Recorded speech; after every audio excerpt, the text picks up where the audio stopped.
자, 제가 읽겠습니다. 찬송하리로다. 하나님 곧 우리 주 예수 그리스도의 아버지께서 그리스도 안에서 하늘에 속한 모든 신령한 복을 우리에게 주시되 곧 창세전에 그리스도 안에서 우리를 택하사 우리로 사랑 안에서 그 앞에 거룩하고 흠이 없게 하시려고 그 기쁘신 뜻대로 우리를 예정하사 예수 그리스도로 말미암아 자기 아들들이 되게 하셨으니 이는 그가 사랑하는 자 안에서 우리에게 거저 주시는 바 그의 은혜의 영광을 찬송하게 하라는 것이라. 우리는 그리스도 안에서 그의 은혜의 풍성함을 따라 그의 피로 말미암아 속량 곧 제사함을 받았느니라. 아멘. 요새 우리가 신문을 보면 제일 많이 나오는 말이 이 세월호라는 말입니다. 그죠? 여러분들 듣고 계시죠? 그죠? 그 말을 할 때마다 언급이 되는 사람이 있는데 유병헌이라는 사람이고, 이 사람을 언급할 때마다 또 같이 나오는 것이 구원파라는 말입니다. 구원파. 구원.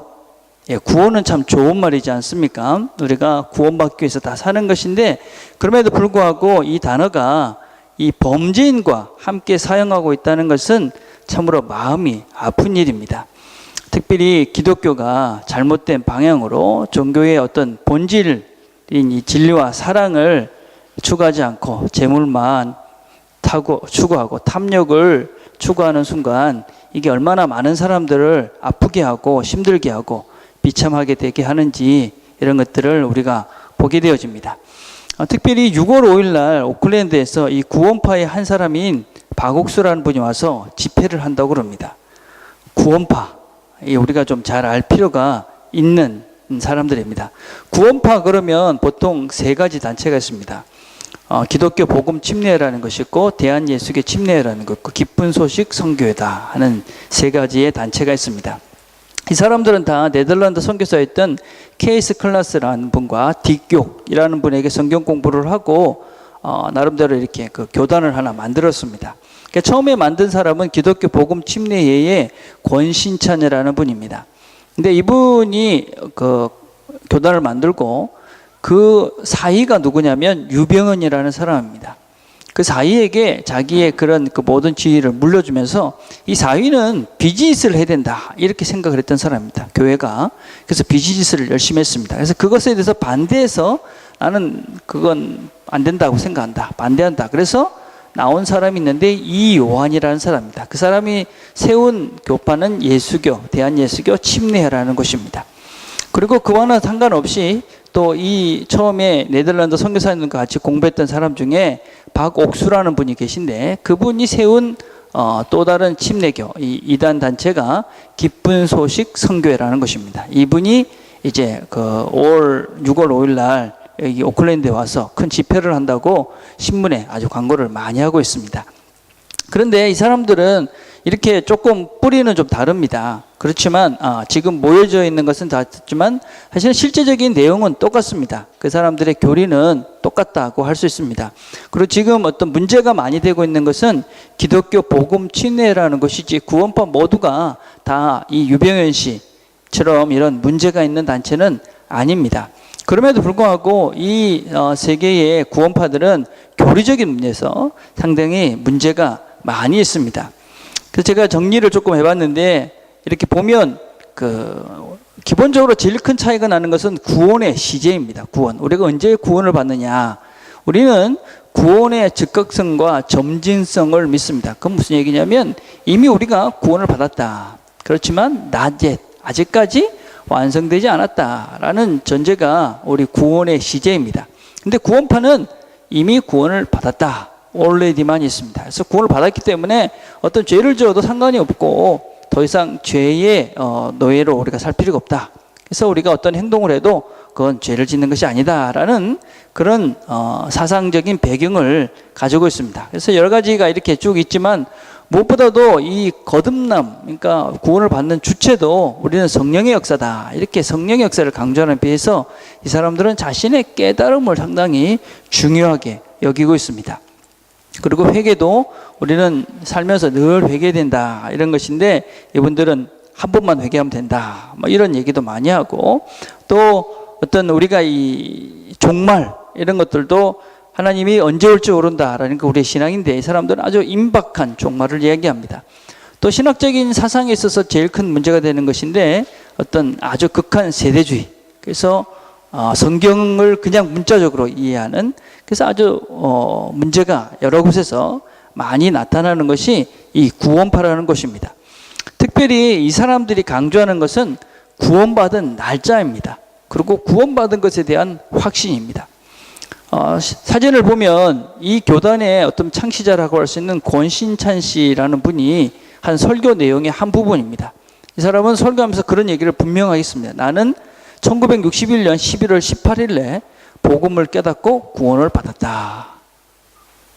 그래서 이런 분명한, 내가 어떤 구원을 받았다라는 분명한 이런 확신, 날짜, 이런 것들이 없는 사람은 아직 구원을 못 받은 것이다. 이렇게 이 사람들은 가리킵니다. 그래서 만나는 사람, 당신 구원받았습니까? 구원의 확신이 있습니까? 물어보고 잘 모르겠는데요 라든지 구원 받고 있는 중입니다 이러면, 당신 구원 못 받은 거야. 구원의 확신을 받아야 돼. 이러면서 구원의 확신을 계속적으로 강조하고 그 날짜, 언제 받았는지 이런 것들을 아주 사람들에게 강요하는 것이 이 구원파의 특징이다라고 할 수 있습니다.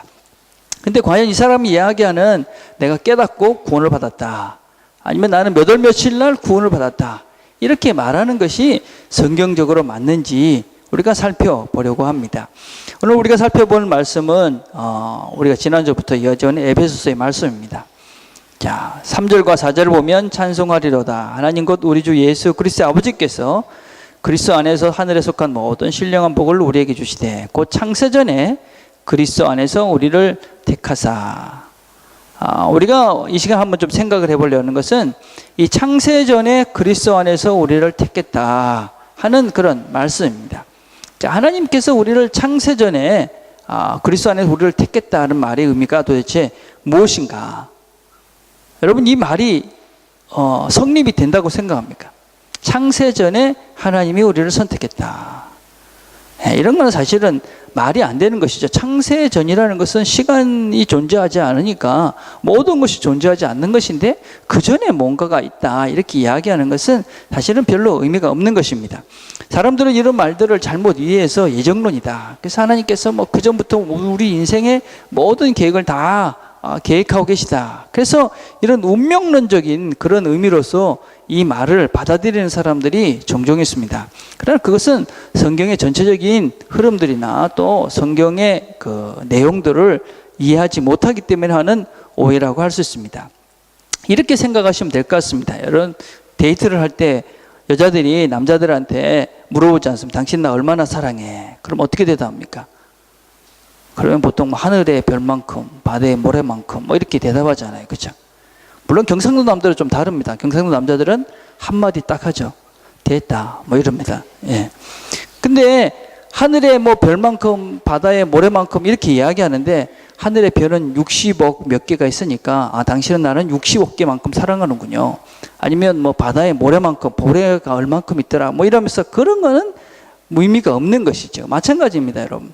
성경적 이런 데도 이런 표현들이 대단히 많습니다. 창세전이다. 그러면 아주 먼 옛날 우리가 생각도 하기 전부터 하나님은 이미 우리를 구원하기 위해서 계획을 갖고 계셨다라는 의미입니다. 그래서 이 의미는 무엇보다도 하나님께서 우리를 구원하시는 이 일을 위해서는 이미 오래전부터 계획하고 또 그것을 이루어 오셨다라는 의미입니다.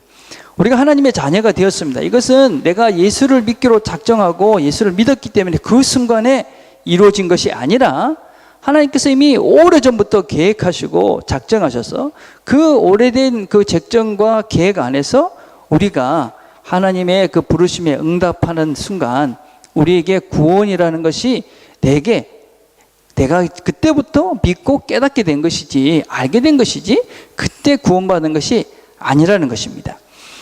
하나님께서는 죄로 인해서 죽게 될 이 인간들을 위해서, 하나님은 인간들을 사랑하시기 때문에 이 죽게 될 우리를 위해서 계획을 가지고 계셨습니다. 그래서 때가 돼서 하나님의 아들인 예수를 보냈습니다. 그리고 예수님이 우리의 모든 죄를 지고 죽으셨습니다. 그리고 그가 그 죽음을 이기시고 부활하셔서 승천하셔서 그리고 그의 영이 되신 성령을 보내주셨고 그 성령을 통해서 우리가 예수를 알게 되어졌습니다. 그래서 이런 것들은 하나님께서 이미 오래전부터 계획한 그 계획 속에서 우리의 구원이 이루어져 간 것이지, 내가 예수를 믿는 그 순간에 그것이 나에게 구원이 임한 것이 아니라는 의미입니다. 그래서 창세전에 너희를 택하사 이렇게 말씀하는 것입니다. 두 번째, 이 창세전에 선택했다라는 것은 우리의 구원이 우리로부터가 아니라 하나님으로부터 되어진 것이다. 나의 상태는 상관없이 하나님의 자녀가 되었다라는 의미를 가지고 있습니다. 창세전이니까 나는 이미 존재하기 전의 일입니다. 그때 이미 하나님께서 그 일을 하셨다라는 의미입니다. 오늘 우리가 읽은 이 에베소서 1장 3절부터 7절까지를 계속 보면 어떤 말이 계속 나오고 있냐면, 하나님께서, 아버지께서, 그가 그러면서 계속 그라는 말이 강조되고 있습니다. 그가 누구냐면 하나님입니다. 하나님께서 이 구원을 이루셨다라는 얘기를 계속하고 있는 것이죠. 그 얘기는 하나님께서 나의 상태, 내가 어떤 상태가 돼서 나를 구원하는 것이 아니라 하나님께서 일방적으로 하나님의 마음으로 우리를 선택했다. 하나님의 사랑의 마음으로 우리를 선택했다 하는 것입니다. 그래서 로마서 5장 8절은 우리가 얼마나 중요한 말씀인지 모릅니다. 우리가 아직 죄인 되었을 때 그리스도께서 우리를 위하여 죽으심으로 하나님께서 우리에 대한 자기의 사랑을 확증하셨느니라. 그래서 여러분들이 구원이 흔들릴 때마다 외우고 암송하고 기억이 될 것이 무엇이냐면, 내가 구원받는 것은 내가 무엇을 해서가 아니라 내가 여전히 죄인 되었을 때에 하나님께서 우리를 위해서 죽으셔서 하나님 나를 사랑하시는 것을 확증하셨다 하는 것입니다. 그래서 나보다도 나를 먼저 사랑하셔서 나의 구원을 이루신 분은 하나님이다 라는 것입니다. 근데 우리가 구원 이런 얘기를 하면 늘 확신이 없습니다. 그렇죠? 죽으면 천국 가겠나? 자신이 없어요. 그렇죠? 왜냐하면 내가 잘 못 살기 때문에 그렇습니다. 내가 잘 못 살고 내가 이 정도 살아도 되겠나? 그런 생각들 때문에 그렇습니다. 여러분, 내가 믿으니까 내가 엉망으로 살아도 된다, 이런 것은 옳지 않습니다. 그러나 내가 조금 못 살면 내가 구원 못 받는 거 아니야 라는 생각 역시 잘못된 것이죠. 왜냐하면 구원의 근거는 내가 아니고 하나님이기 때문에 그렇습니다. 그래서 성경이 늘 어떤 것을 강조하고 있는 것이냐면, 구원은 너의 상태가 달려있는 것이 아니다. 구원은 하나님께 달려있다. 그런 것들을 끊임없이 이야기하고 있는 것이죠. 그래서 창세전에 우리를 택했다. 하나님이 그 일을 하셨다. 7절에 보니까 그의 은혜의 풍성함을 따라서 죄사함을 받았다. 디모데후서 1장 9절에는 하나님 우리를 구원하사, 쭉 여기가 그리스도 예수 안에서 우리에 주신 은혜대로 하심이다. 그래서 하나님이 우리를 구원하신 것은 나의 상태가 아니다라는 것을 계속 이야기하고 있는 것이죠. 그죠? 예. 그래서 구원파의 말을 이렇게 바꾸면 맞는 것입니다. 내가 그날 복음을 듣고 하나님이 나를 구원해 주신 것을 알게 또는 믿게 되었다. 이렇게 하면 바른 표현입니다, 여러분. 예. 그래서 하나님은 이미 오래전부터 우리의 구원의 계획을 갖고 계셨고, 그리고 나는 그 계획 안에서 어느 날 내가 깨닫고 알게 되는 그런 경우의 사람들도 있다는 것입니다. 모든 사람이 물론 그렇지는 않습니다. 여러분이 안다는 것, 믿는다는 것은 또 무엇인가 하는 것도 잘 생각을 해보셔야 됩니다. 믿는다는 것은 무엇인가? 아주 심플한 것입니다, 여러분. 예. 믿는다는 것을 너무 형이상학적으로 막 복잡하게 생각하는 건데, 믿는다는 것은 알고 그러고 난 다음에 내가 그 믿는 대로 아는 대로 행동하는 것입니다. 예를 들어 봅시다. 내가 웰링턴을 가야 됩니다. 그러면 일본 도로를 타고 남쪽으로 가야 됩니다. 근데 내가 웰링턴을 가야 된다 이러고 왕가리 쪽으로 가고 있습니다. 근데 어떤 사람이 와가지고 목사님 글로 가면 왕가리예요. 어떻게 가야 되냐면 웰링턴으로 가기 위해서 남쪽으로 가야 됩니다. 그러면서 나한테 내비게이션을 또 보여주면서 보세요. 그러면 제가 어떻게 합니까? 그래? 글로 가야 되겠네요. 그리고 왕가리로 가던 길을 멈추고 웰링턴으로 갑니다. 자, 이런 것들이 우리가 알고 믿는 것입니다. 예.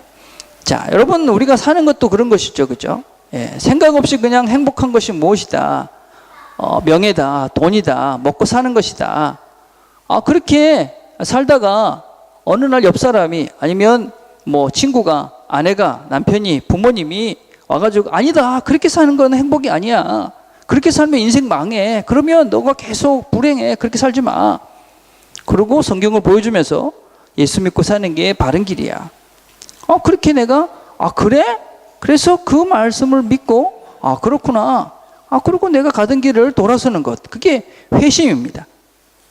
근데 이런 회심의 과정이 어떤 사람은 사실은 순간적으로 이렇게 드는 경우도 가끔은 있습니다. 그래서 오늘 나는 그래, 이 권신찬이처럼 몇 월 며칠 날 구원받았다, 그런 사람도 가끔은 있지만 대부분의 사람들은 안 그런 사람들이 훨씬 더 많습니다. 특별히 모태신앙인들은 태어나서부터 하나님 안에서 살았던 사람들입니다. 그 사람들은 그냥 하나님이 그냥 우리를 인도해 가신다, 그렇고 살았습니다. 그러고 살다 보니까 어느 순간에 하나님이 나를 확실히 인도하는구나, 나는 하나님을 믿는구나, 그걸 구원받았구나, 그러고 하나님을 믿고 사는 것입니다. 몇 월 며칠 몇 시에 내가 믿었다, 이런 게 없습니다. 예. 그런데 그렇게 안 하면 그건 구원받는 것이 아니다. 그거는 정말 잘못된 것이죠. 저는 특별히 은혜를 받은 사람들이 있다고 생각합니다. 특별히라는 말을 잘 기억하셔야 됩니다. 우리가 지난번에 2주 전에 바누아투 선교사님 오셔서 설교를 하셨습니다. 특별한 은혜를 받으셨죠, 그죠? 막 기도하니까 뭐가 보이기도 하고, 이렇게 병도 고쳐지고 그런 것들을 했습니다, 그죠? 특별한 상황에 가면 특별한 은혜를 받습니다. 여러분들이 특별한 은혜를 받고 싶다, 그럼 특별한 상황에 가면 됩니다. 거진 죽을 것 같은 상황, 얼마 산속에 들어가가지고 거진 죽을 것 같고, 이분도 그런 경험을 얼마나 많이 했는지 모릅니다, 여러분.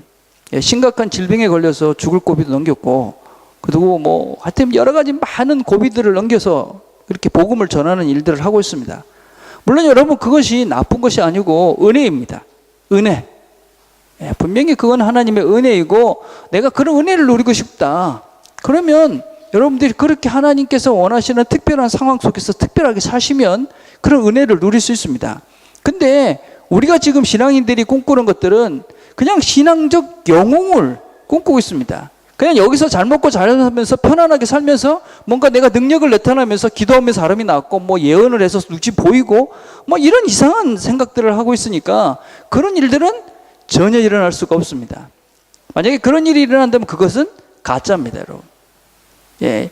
어떤 사람이 잘 먹고 잘 사는 환경 속에서 기도했는데 뭐가 보이고 병이 났고, 이런 것은 진짜가 아닐 가능성이 훨씬 더 많습니다. 지금 기독교인들 중에 기독교 영웅들이 있습니다. 신앙의 영웅. 참 안타까운 것입니다. 여러분, 그런 것도 정상이 아닙니다. 예. 하나님의 영웅들은 보이지 않습니다. 죽고 난 다음에 드러납니다, 대부분이. 살아서 하나님의 신앙이 좋은 사람으로 추앙받는 그 사람들은 두 가지 중에 하나일 가능성이 많습니다. 첫째는 가짜거나, 두 번째는 자기가 은혜 받은 것을 잊어먹고 있는 사람입니다. 정상이 아닙니다. 예. 하나님은 결단코 자기 이름을, 하나님이 주신 은혜를 가지고 자기 일을 위해서, 자기의 영광을 위해서 사는 그런 사람들을 하나님은 사용하지 않습니다. 그래서 우리가 어떤 신앙의 영웅이 되기 위해서 어떤 능력을 달라거나 어떤 특별한 체험을 하게 달라고 여러분 백날 기도해봤자 하나님 들어주지 않습니다. 그래서 그런 기도를 해서 내가 들었다 그러면 그건 가짜인 것입니다, 여러분. 우리는 어떻게 살아야 됩니까? 여러분, 특별하게 우리에게 살라고 하지 않습니다. 우리는 그냥 여기서 살면 됩니다. 어떻게 살면 됩니까? 갈라디아서 5장 16절과 17절을 보면, 내가 이르노니 너희는 성령을 따라 행하라. 그리하면 육체의 욕심을 이루지 아니하리라. 육체의 소욕은 성령을 거스리고 성령은 육체를 거스리나니 이 둘이 서로 대적함으로 너희가 원하는 것을 하지 못하게 하려 함이니라. 우리는 어떻게 살면 되냐면 성령을 따라서 살면 됩니다. 성령. 하나님께서 우리에게 성령을 주셔서 이 땅에서 성령을 따라 살도록 우리를 인도해 가십니다. 성령을 따라 산다는 것이 무슨 특별하게 여러분들이 무슨 기도하면 뭐가 보이고 뭐가 특별한, 그게 아니라 성령을 따라 산다는 것은 우리의 삶의 현장 속에서 하나님이 인도하신 대로 그냥 사는 것입니다. 육체의 일을 안 하는 것입니다. 어떤 일을 안 하는 것입니까? 5장 19절에 보니까 육체의 일은 분명하니 곧 음행과 더러운 것과 호색과 우상숭배와 주술과 원수 맺는 것과 분쟁과 시기와 분냄과 당짓는 것과 분열함과 이단과 투기와 술 취함과 방탕함 또 이와 같은 것들이라. 이런 일을 하는 자들은 하나님의 나라를 유업으로 받지 못할 것이라고 말씀합니다. 그래서 성령을 따라 사는 것은 간단한 것입니다. 음행, 더러운 것들을 안 하는 것입니다. 우상숭배를 안 하는 것입니다. 점치를 안 다니는 것입니다. 원수 맺지 않는 것입니다. 분쟁하지 않고 시기하지 않고, 그죠? 그리고 술 취하지 않고 방탕하지 않는 것입니다. 그게 성령께서 우리에게 원하시는 것입니다. 우리가 이런 짓들을 하려 하면 성령께서 우리를 인도하시기 때문에 막습니다. 시기하려면 너 그러면 안 돼. 술 취하려면 그러면 안 돼. 음행하려면 그러면 안 돼. 성령께서 우리를 지키셔서 우리가 그 성령의 뜻대로 살 수 있도록 우리를 인도해 가십니다. 이게 우리 그리스도인이 사는 삶의 스타일입니다. 우리 모두가 추구해야 될 방향인 것입니다. 그리고 뭘 합니까? 우리를 어디로 인도합니까? 5장 22절과 23절에 오면 오직 성령의 열매는 사랑과 희락과 화평과 오래참과 자비와 양성과 충성과 온유가 절제니 이런 것들을 금할 법이 없느니라. 성령이 우리를 어디로 인도하느냐? 그런 음행과 시기와 질투와 더러운 것과 우상숭배 이런 것들이 아니라 사랑으로, 희락으로, 화평으로, 참음으로, 자비로, 양선으로, 충성으로, 온유와 절제로 우리를 인도해 가십니다. 그래서 우리가 삶 가운데서 삶의 현장 속에서 성령이 인도하시는 대로 사랑하기 힘든 사람도 사랑하고 화평하기 힘든 사람도 화평하고 우리가 서로가 절제 안 되는 상황에서도 참고 화가 나도 온유해지고 그렇게 사는 것이 바로 성령을 따라서 사는 것입니다. 그것이 우리가 살아야 될 삶의 스타일이고 우리 모두가 그렇게 할 수 있도록 성령께서 도와주시는 것입니다. 그게 구원입니다, 여러분. 예, 그게 구원. 자, 그래서 어떻게 우리를 이렇게 하신 거예요? 왜 이렇게 살라고 하시느냐? 자, 그 다음에 본문을 봅시다. 2장 4절에 보니까 창세전에 그리스도의 우리를 택해서 우리를 사랑 안에서 그 앞에 거룩하고 흠이 없게 하시려고 그 기쁘신 뜻대로 우리를 예정하사 예수 그리스도로 말미암아 자기 아들들이 되게 하셨으니 하나님께서 우리를 그렇게 하나님의 자녀로 은혜로 부르신 이유가 있는데 그것은 무엇이냐면 거룩하게 흠 없이 하시고 그리고 자기의 아들들이 되게 하시는 것입니다. 그러니까 우리가 늘 제가 얘기하죠, 그죠? 구원을 받는다는 것은 한순간에 이루어지는 것이 아니라 구원은 진행형이라고 그랬습니다. 구원은 이미 우리가 받았습니다. 그죠? 구원을 또 받고 있습니다. 또 구원을 받을 것입니다. 이것을 조금 더 다른 표현으로 해서 이미 구원을 받았다. 그걸 칭이라고 그러고 우리가 지금 구원을 받고 있다. 이런 걸 성화라고 그러고 구원을 완전히 받을 것이다라는 것을 영화라고 얘기합니다. 그래서 이런 모든 과정을 다 합해서 구원이다. 그렇게 이야기합니다. 자, 그래서 우리는 지금 구원을 이루어가는 것입니다. 구원. 그렇죠? 우리는 그렇게 성령을 따라서 하나님께서 원하시는 그 자리로 그렇게 살아가는 것입니다. 예. 이 진행형이기 때문에 사실은 문제가 있죠. 그렇죠? 예. 자, 여러분, 신앙인은 구도자라고 그럽니다. 구도자. 길을 걷는 사람들입니다. 길을 걷는 사람들. 예. 어떤 길을 걷느냐? 진리의 길을 걷는 것입니다. 예수의 길을 걷는 것이죠. 이걸 성경에서는 이렇게 표현하고 있습니다. 예수께서 가라사대 내가 곧 길이요 진리요 생명이니 나로 말미암지 않고는 아버지께로 올 자가 없다 말씀하셨습니다. 하나님은 예수님은 길이셨습니다. 그리고 그 길은 진리입니다. 그래서 우리가 길이신 그분의 길을 따라서 이 진리되는 걸음을 계속 걷게 되면 생명으로 우리가 도달하게 되는 것입니다. 그래서 우리의 길은, 우리의 인생은 사실은 이 길을 걸어가는 것입니다. 예. 쉽게 생각하면 우리가 100년이라는, 길게 잡으면 100년이라는 세월을 걷고 있는 것입니다. 계산해 보니까 36,500일. 이거를 계속 걷는 거. 이 인생길을 걷는 것입니다. 시간으로 따니까 87만 6천 시간이더라고요. 이 시간을 우리가 계속 걷는 거예요. 그죠? 예. 이게 신앙의 길을 걸어가는 것이고, 이게 우리가 인생을 사는 것이고, 이것이 바로 우리가 구원을 이루어가는 성화의 과정을 겪고 있는 것입니다. 그 길을 가면서 하나님은 우리가 어떤 존재가 되기를 원하시느냐? 하나님은 우리가 거룩해지기를 원하십니다. 데살로니가 4장 2절에 보니까 우리가 주 예수로 말미암아 우리에게 무슨 명령으로 준 것을 너희가 아느니라. 하나님의 뜻은 이것이니 너희의 거룩함이니라. 하나님이 우리를 부르신 이유는 심플하십니다. 우리가 거룩하게 되는 것입니다. 그래서 하나님은 우리를 행복한 길로 우리를 몰고 가시는 것이 아니라 거룩한 길로 몰고 가십니다. 거룩한 길로. 그래서 우리가 거룩한 길로 우리를 몰고 가시기 때문에 여러분 생각을 해보십시오. 36,500일을 걸어가다 보면 여러 가지 일들을 겪게 되는 것입니다. 87만 6천 시간들을 우리가 걷다 보면 무진장 많은 시간에 우리가 힘들고 고통스러운 시간도 견디게 되는 것입니다. 그 시간들 속에서 무엇을 우리에게 하나님은 이야기하는 것입니까? 너희들이 다듬어지고 고쳐지고 그래서 거룩해지라 하는 것입니다. 거룩해져라. 네.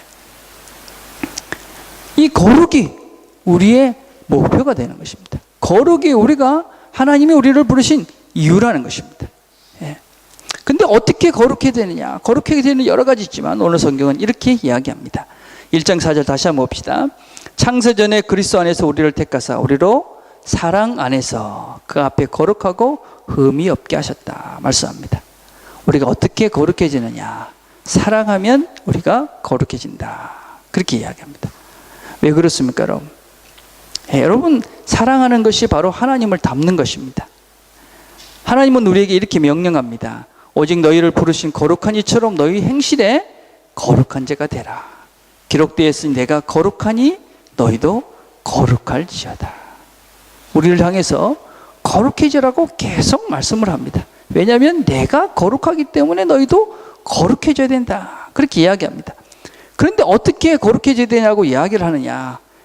우리가 읽었던 베드로전서 1장 20절 다시 한번 보면 너희가 진리를 순종함으로 너희 영혼을 깨끗하게 하여 거짓이 없이 형제를 사랑에 이르렀으니 마음으로 뜨겁게 서로 사랑하라.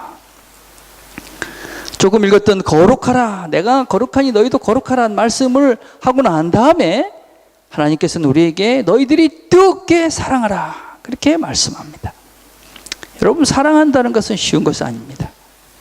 오늘 성경 지금 읽은 말씀을 보면 너희가 진리를 순종함으로 너희 영혼을 깨끗하게 하여 거짓이 없이 형제를 사랑하라고 말합니다. 진리를 순종함으로. 우리가 바르게 사랑하기 위해서 전제가 필요한데 그것은 진리를 순종하는 것입니다. 진리를 순종하는 것. 그럼 진리 순종한다는 것이 무엇일까요? 진리를 순종한다는 것이 무슨 도덕적으로 윤리적으로 뭔가 이렇게 잘하는 정도의 그런 것들을 진리를 순종한다고 얘기하지 않습니다. 여러분, 우리 영혼을 깨끗하게 하는 것은 무엇이냐? 우리가 이 진실을 보고 진실을 따라 살아가는 그런 삶을 추구하는 것을 말합니다. 무엇이 진실일까? 무엇이 진리일까? 무엇이 진정일까? 여러분, 내면의 나를 계속적으로 살펴보면서 그 속에 내 속에 정말 무엇이 진실인가? 무엇이 진정인가? 내 속에 정말 무엇이 참인가? 하는 나를 보는 그 마음, 그것을 보고 그 마음으로 하나님을 따라가는 그런 사람들이 영혼이 깨끗해진다. 이렇게 말합니다. 우리가 한번 우리 자신들을 잘 살펴보셔야 됩니다. 우리가 많은 사람들이 그냥 교회에 오기도 하고 또 예수를 믿는다기도 하고 종교를 믿는다고도 합니다. 근데 정말 그 마음 속에 정말 진정으로 진실로 그렇죠? 참다운 마음으로 하나님을 믿고 예수를 믿고 정말 진리를 추구하는지 한번 봐야 합니다. 물론 우리가 100% 다 순수하게 그것만 있지는 못할 사람들이 있습니다. 그러나 우리가 뭘 추구해 가야 되냐면 결국은 그 마음속에 있는 그 여러 가지 잘못된 그런 그 불순물들을 점점 제거하고 정말 하나님을 생각하는 그 마음을 우리가 온전히 만들어가는 그것을 내가 정말 추구해 가야지만이 내가 거짓 없는 그런 깨끗한 영혼이 돼서 바른 사랑을 할 수 있게 되는 것이죠. 우리의 속사람이, 우리의 영혼이, 마음이 깨끗하지 않으면 바른 사랑을 할 수가 없습니다. 자, 그렇게 우리가 정말 진리를 추구하면서 진리 대신 하나님을 추구하면서 그렇게 형제를 사랑한데 어떻게 사랑하라고 이야기하냐면 뜨겁게 서로 사랑하라 이렇게 이야기합니다. 뜨겁게 사랑하라. 이 뜨겁게라는 말은 헬라 말로 에케테노라는 말입니다. 에케테노스라는 말인데 이 말은 아주 열심히 섬기라는 것입니다. 그냥 열정적으로 그리고 그냥 끊임없이 계속적으로 이 사람들을 사랑하라 하는 것입니다. 거룩한 자들이라는 것은 어떤 사람들이냐면요, 어떤 사람이냐면 정말 형제를 뜨겁게 사랑하는 것입니다. 끊임없이 사랑하는 것입니다. 그렇게 우리가 누군가를 끊임없이 계속 변함없이 사랑하게 되면 우리가 거룩하게 됩니다. 여러분, 사랑을 왜 하는 것 같습니까? 여러분, 사랑하는 사람들 있지 않습니까? 왜 사랑합니까? 여러분은 그 사랑을 하면서 왜 사랑하는지도 모르고 사랑을 하는 사람도 있죠. 그런 사람들은 그냥 호르몬 작용으로 하는 거예요. 그죠? 호르몬이 흐르니까 지금 사랑하는 거예요. 그죠? 어떤 사람은 사랑을 한다 그러면서 자기의 이익을 계산해서 그렇게 합니다. 그죠? 어떤 사람들은 그냥 뭐 특별한 의미 없이도 그렇게 자기 육체적 쾌락과 이런 것들을 위해서도 하는 사람들이 있습니다. 여러분, 그렇게 하지 말기를 바랍니다. 사람을 진정으로 사랑해 보시길 바랍니다. 순수한 마음으로. 그죠? 조금의 이익에 마음이 움직이고 조금 마음이 상하면 움직이고 조금 귀찮다고 이렇게 하는 사랑은 사랑이 아닙니다. 그건 진정 사랑할 줄 아는 사람이 아니고 그런 사랑을 해서는 사람이 바뀌어지지 않습니다. 여러분, 그렇게 살면 사랑을 배울 수도 없고 정말로 우리가 하나님을 닮는 사람의 사랑을 할 수가 없습니다. 여러분, 성경을 보면 원수를 사랑하라 그런 말씀을 했습니다. 어떻게 원수를 사랑합니까? 그렇게 얘기하는데 사실은 우리는 다 원수를 사랑하면서 살고 있습니다. 부모님들은 다 원수 같은 자식을 사랑합니다. 그죠? 이 결혼을 하면 원수 같은 남편을 사랑하면서 삽니다. 원수 같은 아내도 사랑을 합니다. 그죠? 그런데 그렇게 원수 같은 남편과 아내와 또 자식을 사랑하는 것이 우리입니다, 여러분. 그 사람들 속에는 어떤 다른 것들이 없습니다. 정말 원수 같지만 뭔가 계산이 아니라 사랑해야 되니까 그냥 사랑을 하는 것입니다. 박연성 목사님이라는 분이 이런 얘기를 하셨습니다. 부부란 절대로 하나가 될 수 없는 사람들인데 함께 살면서 서로를 성장하게 하는 존재다. 결혼하신 분들은 어그리 하십니까? 여러분, 부부는요 절대로 하나가 되지 않습니다. 우리가 결혼한 지 제가 27년이 넘었는데 절대로 우리는 하나가 될 수가 없구나 하는 것을 확인해 가면서 하루하루 살고 있습니다. 오늘 아침에도 나오면서 역시 우리는 달라 그러면서 나왔습니다. 그런데 어떻게 됩니까? 다르니까 뭐 끝이야. 못하죠. 왜냐하면 부부니까. 원수 같아도 어쩔 수 없이 사는 것입니다. 근데 그렇게 원수 같아도 뭐 그렇게 사랑하면서 살면서 어떻게 되느냐? 그러면서 성장하는 것입니다. 내가 원수 같은 사람이지만 내 와이프니까, 원수 같은 자식이지만 내 새끼니까, 그렇게 사랑하면 그렇게 사랑하는 그것을 통해서 내가 거룩한 하나님의 풍성을 닮아가는 것입니다. 이거는 단지 부모와 또 자식과 또 부부와의 관계만은 아니라 모든 관계가 다 그렇다는 것입니다. 내가 그리스도이니까 끝까지 사랑해야지 하는 마음으로 그 사람들을 용서하고 사랑해주면 내가 거룩해집니다. 여러분, 거룩해지는 것이 무엇입니까? 그것은 하나님을 닮아가는 것을 말합니다. 하나님이 우리를 사랑한 그 마음이 우리 마음속에 가득해지면 우리는 거룩해지는 것입니다. 그건 하나님을 닮은 것입니다. 여러분, 우리가 사랑하기 힘든 사람들을 막 사랑하려고 애쓰면 그때 우리가 뭘 깨닫게 되냐면, 정말 하나님이 나를 사랑하시는 것이 정말 힘드셨겠구나. 그 마음이 이해가 됩니다.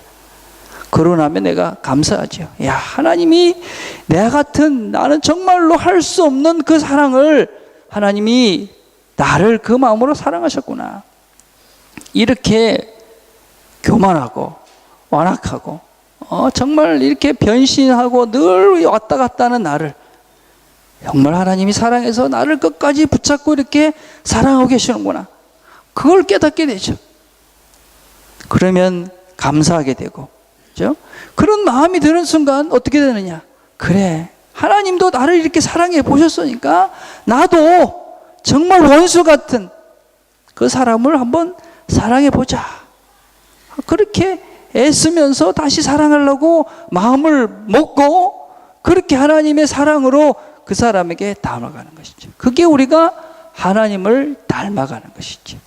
예. 다르게 하나님을 닮아가는 것이 아니라 우리가 그렇게 사랑받을 수 없는 존재라는 것을 내가 뼈저리게 인식하고 그 마음을 가지고 다른 사람을, 주님이 나를 나를 사랑하는 것처럼 나도 다른 사람을 사랑하려고 애쓰는 그 모습, 그것이 우리를 하나님을 닮는 거룩한 자로 우리를 만들어가는 것이지. 여러분, 사랑을 하면서 그래서 끝까지 사랑하면 그 사랑이 우리를 거룩하게 하는 것이죠. 그래서 여러분들이 누구를 사랑하고 누구를 섬기기 시작했다면 그 사랑하기를 시작한 이 사람이 나에게 아무런 유익이 되지 않고 이 사람이 나하고 별 상관이 없어도 그럼에도 불구하고 내가 그리스도인이기 때문에, 그리스도 안에서 우리가 한 사람이 되었기 때문에, 그래서 이 사람을 사랑하기로 여러분 마음을 먹었다면 그 사람의 상태와 그 사람의 어떤 그 형편이나 그 사람이 나에게 대하는 어떤 반응이나 이런 것과는 상관없이 그 사람을 우리가 끝까지 사랑할 수 있게 된다면 우리는 하나님의 마음이 우리 마음에 들게 되고, 그래서 우리가 하나님의 사랑이 우리 마음속에 담기고, 그래서 점점 더 사랑이 풍성한 사람으로, 정말 거룩한 사람으로 우리가 변해져 가는 것이지요.